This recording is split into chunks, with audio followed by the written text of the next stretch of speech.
It's during this time of great conflict and turmoil in Europe that the Age of Exploration begins in the 15th century, and it goes all the way up to the 17th century. The reason really why it starts is because when the Christians lose the Crusades, a series of Muslim gunpowder empires spread across parts of Europe, Asia, and Africa, and they essentially block Western Europeans from being able to access the trade routes that would allow them to trade with places like India and China. The people who end up discovering places like the Caribbean and the Americas were actually looking for new trade routes to reach India in order to reach the spices and luxury items that they had become accustomed to being able to trade for. Europeans had many motivations for colonization, but the first and probably the most pressing of them was the desire for wealth. They wanted to, of course, bypass those existing trade routes dominated by the Muslims throughout Eurasia because they wanted access to luxury goods. The problem, of course, is that they needed gold and silver to fuel their commerce and a rising banking system. Spices at this point are actually worth more than gold, but they don't necessarily have a way until they discover gold and silver in the Americas and the ability to mine that to pay the people in India and China for their resources. So when they come into the New World, the natural resources that they can take from it become a huge source of profit. And these include things like timber, sugar, tobacco, ivory. The idea is that there is only so much wealth in the world, and that to make your kingdom stronger, you have to be sure that you have more than any other. This kind of economic competition enhances the idea of what's called mercantilism. Mercantilism is the system that exists in the colonial era in that the colonies will create or will harvest raw materials, and then they ship the raw materials over to Europe, and Europe will be the ones to create the finished products. They'll set the prices, usually quite high, and they'll ship them back over to the Americas and into Africa, as well as the Caribbean, and they'll make a huge profit. A second large factor that motivated European countries to explore and to ultimately colonize the New World was the Renaissance. And in particular, that Renaissance emphasized humanism, and humanism really focused on individual achievement, unlike in the medieval era. Renaissance people were concerned with money and enjoyment of life and all of the worldly pleasures that were available. Humanist writers especially glorified the individual and believed that man was the measure of all things and that mankind had unlimited potential. And so you see the rise of the printing press by Johannes Gutenberg, and it goes hand in hand with the idea of gaining fame, and individual kings at this point want glory for their kingdoms. So they began to spread competition by hoping to acquire and accumulate as much wealth as possible and to go out and conquer new lands. The last major factor that led to the Age of Exploration was the desire to spread the word of God, and most Europeans were members of a universalizing religion, and they believed that spreading Christianity was a good thing. They viewed this as an extension of the Crusades. Although the Christians didn't necessarily win the Crusades, they believed that they could continue that crusading tradition in the New World. Explorers like Columbus believed that since the Europeans lost their claim to Jerusalem during the Crusades, that God had given them access to the Americas as a way to make up for this loss. So competition really started to spring up after the Reformation, and colonization became a race to convert native people to a particular brand of Christianity. As European powers raced to secure lands in North America, they would send over missionaries to start their work. And so Catholics would go into Spanish missions in Florida and Georgia and California. And then you would also see Catholics in French territory in places like New Orleans, the Mississippi River area, and the Gulf Coast.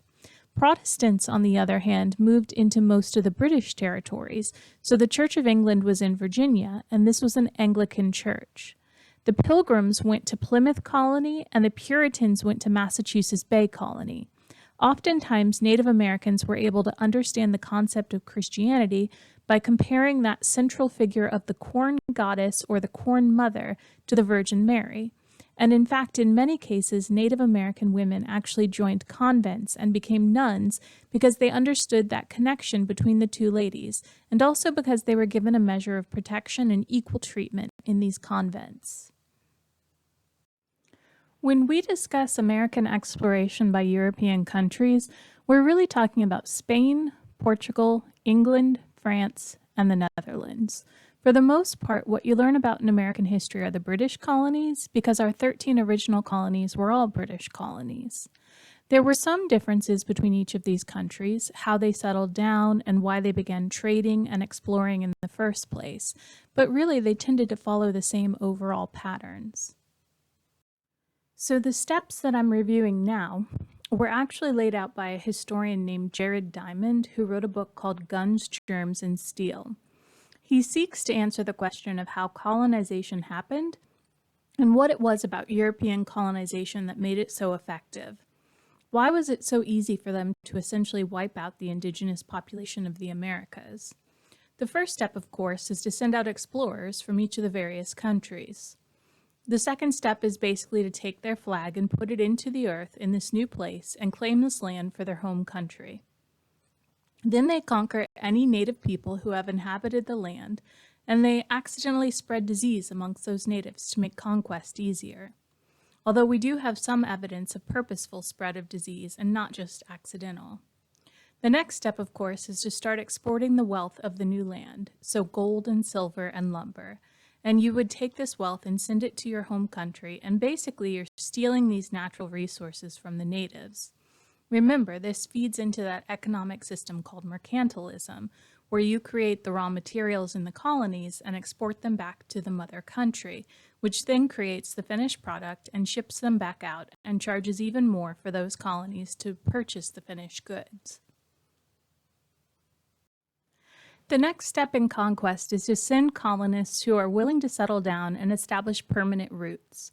When you send the colonists to become settlers, you must steal even more of the land from those Native Americans who have managed to survive the Great Dying. And then once they've settled down, they'll engage in activities like farming and mining and lumber and the fur trade.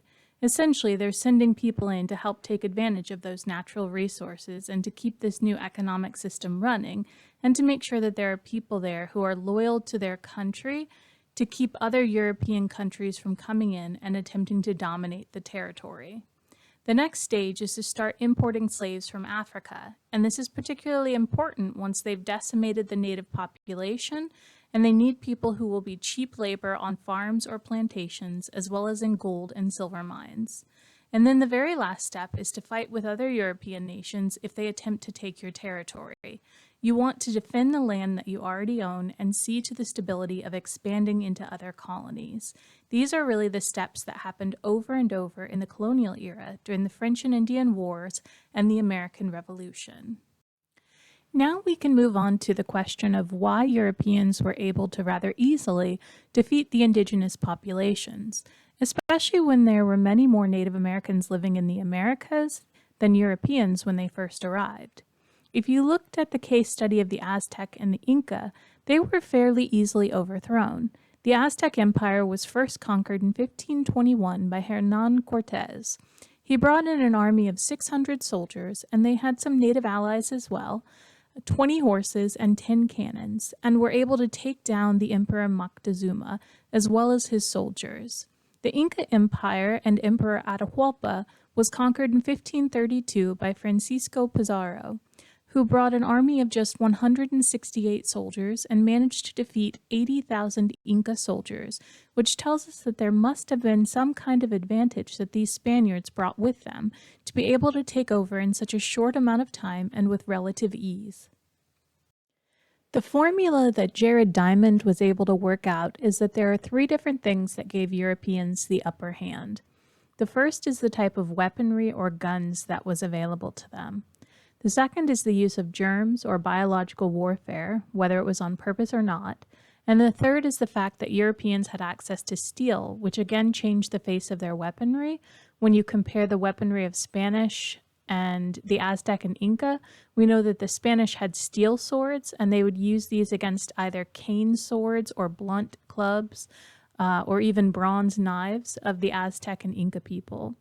Also, the Spaniards had access to guns. These guns weren't particularly advanced, and they would sometimes backfire, and they didn't have a very long firing distance. But still, this was a kind of technology that the natives did not have at all originally.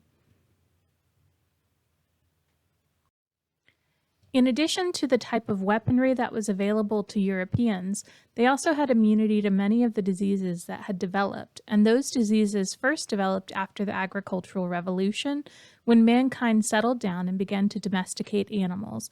And whenever humans are in close proximity to animals, there tends to be more diseases that are caught from those animals or transferred back to the animals and back and forth to the humans.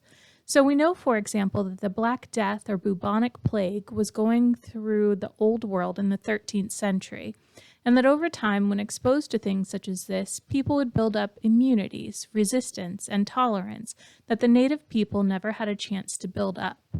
Some of the most influential diseases that the natives faced were smallpox, influenza, and measles. When you look at the technology available to each group, you'll see in primary source paintings and pictures of battles between the Aztec and Inca and the Europeans, the natives typically have sort of quilted cotton armor on, which doesn't do a whole lot to protect them from gunfire or from a steel sword. And then the Europeans, for their part, would wear steel armor. And while that was actually quite helpful, on at least one occasion, the Aztec chased the Europeans out of their major city, Tenochtitlan. And when they did so, some of these Europeans fell into the waterways as they ran down the causeways, and they ended up drowning because they were wearing really heavy steel armor, and also they had sort of selfishly loaded their pockets down with gold and forgotten that they wouldn't be able to swim when that was combined with the weight of the armor as well as the very large swords that they carried. In addition to these differences in armor, though, Europeans have a huge advantage in having access to horses. The only large domesticated animals that existed in the Americas were llamas and alpacas.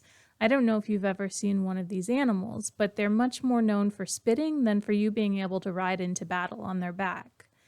Then one last type of technology that was available to Europeans that most Native Americans did not have, other than the Mayans, was a written language. With this written language, Europeans were able to learn about the battles of other countries and groups against native people, but the Inca and the Aztec didn't have a written language.